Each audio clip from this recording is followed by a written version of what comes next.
Celebrities ఏ background లేకుండా ఎందుకు వస్తారు సార్? సెలబ్రిటీస్కి అప్లికేషన్ మీద వస్తారు, లేకపోతే ఏమన్నా ఫ్రెండ్షిప్ మీద వస్తారు. సో ఇప్పుడు ఎలా అయిపోయిందంటే mind set, I want to address the mind set, not the celebrities or anything. అంటే మైండ్ సెట్ ఎలా అయిపోయిందంటే ఒక సెలబ్రిటీ ఉంటేనే ఈవెంట్ అవుతుంది, ఒక సెలబ్రిటీ ఉంటేనే జనాల్లోకి వెళ్తుంది. ఏం మైండ్ సెట్ సార్? నాకుండేది.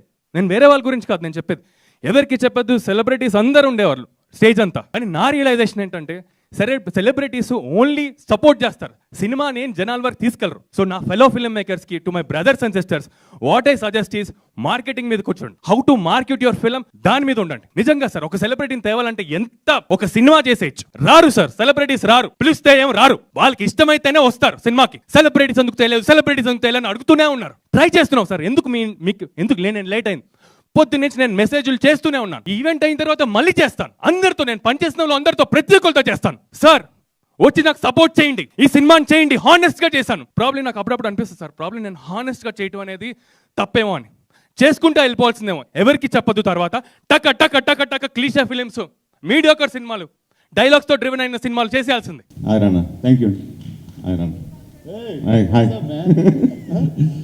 మామూలుగా మీరు షో స్టార్ట్ చేసింది అప్పుడు ఎవరు హీరోలు ఎక్కువ పోటీ లేదు, మీరు ఎప్పుడు భూమి పుట్టుక ముందు పుట్టినట్టుగా మీరు ఎప్పుడు ముందే స్టార్ట్ చేశారు షోస్ విషయంలో. ఓకే, తర్వాత వరుసగా ఇప్పుడు అన్స్టాపబుల్, అల్టిమేట్ సక్సెస్. సో హీరోల సినిమాల్లోకి ఎలా కాంపిటీషన్ ఉందో అలాగే టాక్ షోల్లో కూడా హీరో కాంపిటీషన్ ఉంది అనుకోవచ్చు. అంటే యాక్చువల్లీ ఇప్పుడు ఏదైనా సినిమాల్లో కూడా ఇప్పుడు మీరు 2 సినిమాలు స్ప్లిట్ స్క్రీన్లో చూస్తున్నారంటే ఒకేసారి, అట్లా కాదు కదా.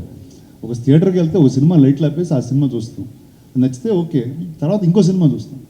I don't think trade will always have a competition అండి. ఇట్స్ బికాజ్ అది మాట్లాడుకోవడానికి బాగుంటుంది. ఈడు ఫస్ట్ వచ్చాడు, ఆడు ఫస్ట్ వచ్చాడు అనేది మనకి ఇంట్రెస్ట్ అది యాక్చువల్లీ. బట్ రియల్ లైఫ్లో అలా ఉండదండి. ఎందుకంటే ఒక సినిమా ఏదో రోజు రిలీజ్ అవుద్ది, ఇంకో సినిమా ఇంకోది ఏదో రోజు రిలీజ్ అవుద్ది. ఆ ఫ్యూ డేస్, ఎందుకంటే లిమిటెడ్ నెంబర్ ఆఫ్ డేస్ ఉన్నాయి కాబట్టి you feel competition. But as people we are be very different. ఇప్పుడు బాలకృష్ణ గారి షో ఉంది, his personality is very very unique, very different. I'm a very different person. So I think ఎంతమంది talk షోలు చేసినా వాళ్ళ personality ఒరిజినల్గా if it's coming out, I think it always be unique. మామూలుగా జల్లగా రాణా దగ్గుపాటి పేరు రాగానే ఫస్ట్ గుర్తు వచ్చేది బాహుబలి. తర్వాత హీరోగా నేనే రాజు నేను మంత్రి, సూపర్ డూపర్ సక్సెస్ కొట్టిన రాణా ఎందుకు మళ్ళీ హీరోగా బిగ్ సక్సెస్ ఇప్పుడు కొట్టలేకపోయాడు, ఎప్పుడు కొడతాడు? అంటే ఈ బాహుబలి, నేనే రాజు ఇవన్నీ చేసిన తర్వాత అండి చిన్న డెంటింగ్ పెయింటింగ్ చేయాల్సి వచ్చింది బాడీకి. సో దాంతో చిన్న గ్యాప్ తీసుకున్నాను. అండ్ అప్పటి వరకు నేను చేసిన సినిమాలన్నీ they were unique to that time. అంటే ఆ టైంలో రాని సినిమానే నేను చేస్తూ వచ్చాను. So now those became normal. Today Leader or uh Ghazi or Nene Raju are very normal films, everybody does it. So నేను ఒక న్యూ కోసం ఎదుగుతున్నాను, ఆ న్యూ త్వరలోనే వస్తుంది. సో అప్పటి వరకు టాక్ షోలు ఇలాంటివి చేస్తూ గడుపుతున్నాను. రాణా పేరు నిజంగా మీరు ఒక ఆర్టిస్ట్గాను, టాక్ షోలోను, పక్క ప్రొడ్యూసర్గా నిజంగా చిన్న సినిమాలకి నిజంగా కంటెంట్ బాగుందంటే ఆడి ఒకడు కొత్తోడు వచ్చినా కానీ దాన్ని మీరు కొనుక్కొని మళ్ళీ ప్రజెంట్ చేసుకుని మళ్ళీ రిలీజ్ చేసి దాన్ని ప్రమోట్ చేస్తారు. ఈ మధ్యకాలంలో సినిమాలు అసలు లేని పెద్దవాళ్ళు రారు, చూడరు, వాళ్ళు సపోర్ట్ చేయరు అని ఇలా రకరకాల కామెంట్స్ వచ్చినాయి కదా, దాని గురించి మీరు ఏమంటారు? లేదండి, అంటే definitely this is a harder time than what it used to be before.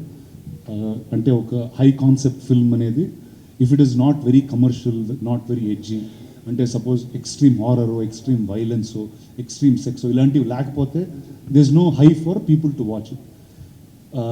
Good things అనేవి మనం తక్కువగానే చూస్తాం, ఎందుకంటే మన నేచర్, హ్యూమన్ నేచర్ అలాంటిది. But as a film company that's bin here for 60 years, I think that is our job. అంటే if there is a new talent, if there is a new kind of story that we think the audience have to see, we'll go all out in doing it. And అది మాకు ఇక్కడ ఇచ్చిన job, అది చేస్తూనే ఉండాలి మేము. నిజంగా hats off. ఎందుకంటే చిన్న సినిమాలకి ఇంటర్వ్యూలా ఉంది. ఇప్పుడు ఆపరేషన్ లేకుండానే మోకాళ్లకు ప్లాస్మా ట్రీట్మెంట్, మీ ఆర్థోపెడిక్ సమస్యలన్నిటికీ రోబోటిక్ టెక్నాలజీ ద్వారా తక్కువ ఖర్చుతో శాశ్వత పరిష్కారం, ఫ్రీ కన్సల్టేషన్, ప్రతి ట్రీట్మెంట్ పై 20% డిస్కౌంట్. ఈ ఆఫర్ కొద్ది రోజులు మాత్రమే, త్వరపడండి. V9 hospitals, 9281465842.